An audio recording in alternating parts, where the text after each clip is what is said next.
built in 1921, again about the same time as the castle and Strandcrest. It was built by George E. Phillips. It's only a 4,000 square foot home, built in 1921, and it was built as a summer home. Unlike Strandcrest and Adams Castle, which were year-round homes, this was built by Phillips to be a summer home. He was the executive director for Herman Kiefer Hospital, and you can also see a photo of him with what they called a mechanical breathing apparatus. I think it's what we used to call an iron lung that he had championed into getting into Herman Kiefer Hospital for their use back in the 30s. His wife Genevieve and his daughter Annette used the summer house with him. Annette was a very active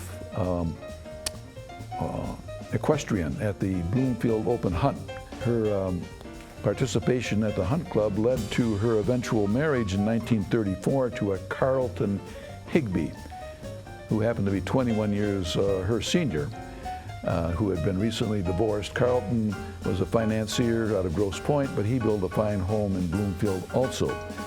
Thornbrook is in, like Strandcrest, is in Nantucket Green subdivision. It's on the corner of North Shady Hollow Circle and Chainbridge Roads. Again, laid out as an apple orchard or other fruits besides apples, but it was an orchard like the land that Strandcrest was on. And when Phillips had this built in 1921, he had other outbuildings too. He had a stable and a barn, guest house, and an actual dwelling for some of his workers to live in on the property. Phillips didn't own it very long. About 15 years after he built it, in 1935, he sold it to somebody named James Ford. James I. Ford, who was a very excellent amateur golfer at Bloomfield Hills Country Club. Not at all related that I know of to the Henry Fords.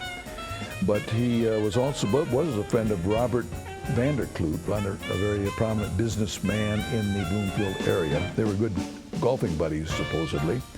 And this turned out to be important 30 years later, in 1965, when Vanderkloot's daughter, Karen Vanderkloot, was married recently to Dr. David DiChiara, and they bought Mr. Ford's house, this Thornbrook house, after he had owned it for 30 years, and made it their home.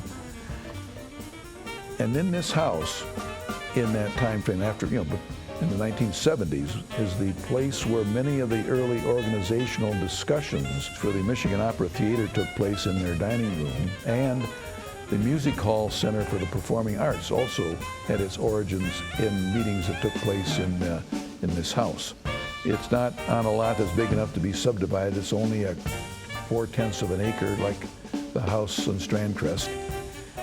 But all four owners who have had it so far, from the original owner to the present, have treated it as a very good representation of a 1920s estate home, and it's their intent to keep it and run it as a home from that period. So we hope it does stay that way too.